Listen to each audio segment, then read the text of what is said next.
of neurologist Jill Bolte Taylor's brain. She had the rare experience then of observing her brain. She was a brain scientist and researcher. She had this rare experience of actually observing her brain as her left hemisphere short-circuited and eventually went completely offline. In the course of the 4 hours of the hemorrhage, she eventually could no longer walk, talk, read, write, or recall any of her life. She describes it as becoming an infant in a grown woman's body. The two hemispheres of our brain are distinct and separate entities that communicate with each other through 300 million nerve fibers. They process information differently, and Dr. Taylor says they think and care about different things, and they have two distinct different personalities. The right side of our brain is all about this present moment, right here, right now. The right hemisphere thinks in pictures. It learns kinesthetically through the movement of our bodies. Information in the form of energy comes streaming in all at the same time through all of our sensory systems and explodes into this enormous collage of what this present moment looks, sounds, smells, feels, and tastes like. We are, every single one of us, energy beings. All around us, energy, by the consciousness of our right brain. We are one human family connected to the energy of each other through the consciousness of our right brain. Literally, we are brothers and sisters on this planet, and at this moment, we are perfect, we are whole, we are beautiful. The left hemisphere thinks linearly, methodically, logically. It's all about past and future, and it is designed to take the details of that enormous collage, pick through them all of our experiences, categorize and organize all of that information, associate it with all the stuff we have ever learned in the past, and then it projects into the future all of our possibilities. The left hemisphere thinks in language. It's the brain chatter we have come accustomed to. It's why mindfulness is so popular. The brain chatter is so profound, and it connects our internal world to the external world. It is the calculating intelligence that tells me when I have to put gas in my car, when I have to go to the grocery store, when I have to do my laundry. But most importantly, Dr. Taylor says, it is the little voice that says, I am. And when I say, I am, I become separate from you. I become a solid individual, separate from all of the energy that surrounds me. In Paul's letter of encouragement and support for the church in Ephesus today, he says, I pray that the God of our Lord Jesus Christ, the Father of glory, may give you a spirit of wisdom and revelation as you come to know him, so that with the eyes of your heart enlightened, you may know what is the hope to which he has called you. What are the riches of his glorious inheritance among the saints? And what is the immeasurable greatness of this power for us who believe according to the work of his great power? Spirit of wisdom and revelation, with the eyes of your heart enlightened, and the immeasurable greatness of his power. What does that mean for us, the people who gather together on Sunday, centuries later, calling ourselves church? How do we use that power? How do we see with the eyes of our heart? Have we put our wisdom and revelation to work? Seeing with the eyes of our heart is a right-brained activity. Asking God to give us the spirit of wisdom and revelation, that is a request, a prayer, that comes from our right brain. None of it is logical practical, linear. It is the desire of our soul to be what Dr. Taylor describes in her experience of herself as she was living completely from her right brain, free, enormous, expansive. Two sides of the brain, two groups, two ways of being in the world. Left, right, sheep, goats, righteous, unrighteous. Jesus is interested in who we are hanging out with. How are we spending our time? Serving God and the other, living out our faith, embodying the life of Christ means we have to be able to live from our right brain. Process theologian Bruce Eberly, he was a professor of mine at Claremont School of Theology. He says, this parable of the sheep and goats touches on the idea of divine pathos.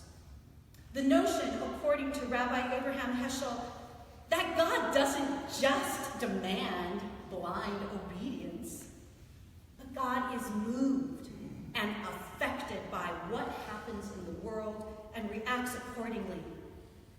Events and human action arouse in God joy, sorrow, pleasure, and pain. As Jesus says in this passage, when we care for the vulnerable, we are implicitly caring for God.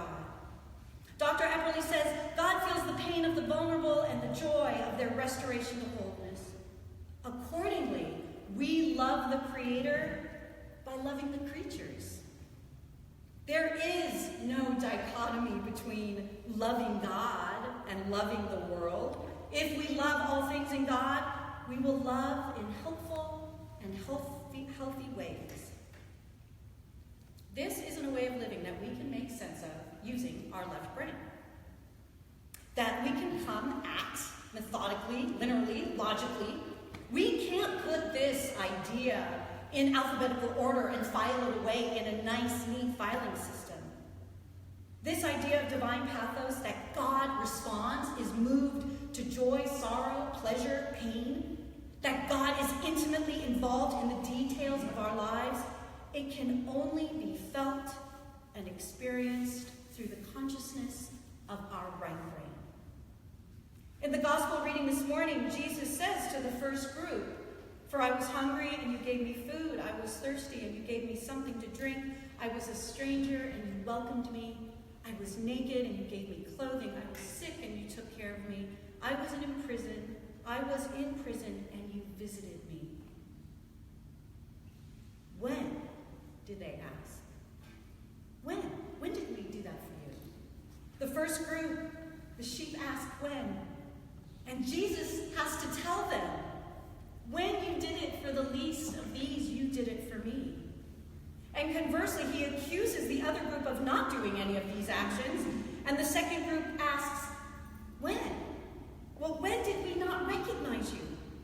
When? When did we not serve you? And Jesus says, when you walked past that person sleeping in the doorway so many times that you no longer recognize their humanity, that is when you no longer recognized me, served me, or cared for me.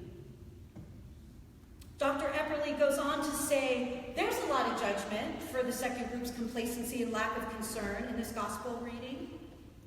But if we read pain in the response of the second group, Lord, when? When was it that we saw you hungry or thirsty or a stranger or naked or sick or in prison and did not take care of you? Perhaps the second group involves recognizing missed opportunities to care for the vulnerable and contribute something of beauty to God's experience.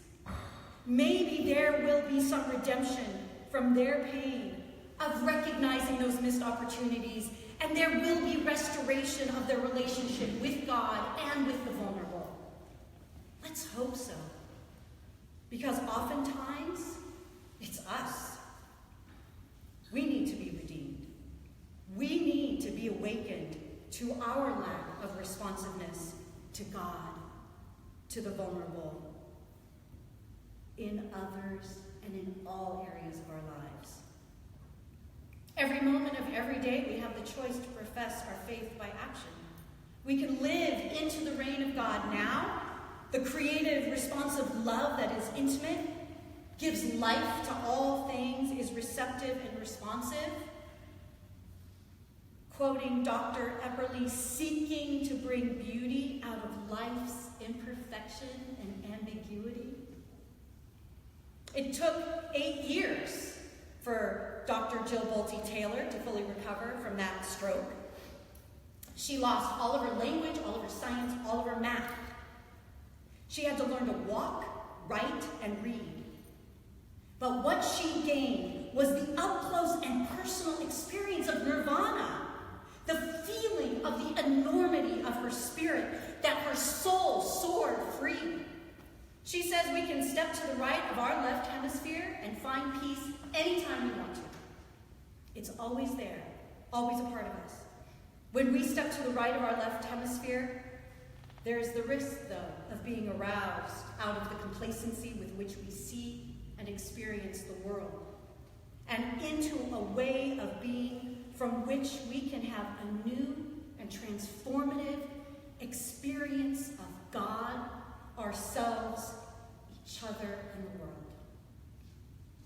Two sides of the brain, two groups, two ways of being in the world. Left, right, sheep, goats, righteous, unrighteous. Who are we? Dr. Taylor asks. She says, we are the life force power of the universe with manual dexterity. Power to choose who and how we want to be in the world. One with all that is, God within and without. As Paul says, we are the spirit of wisdom and revelation. We have the capacity to see and serve with the eyes of our enlightened hearts, the God in us all. Amen.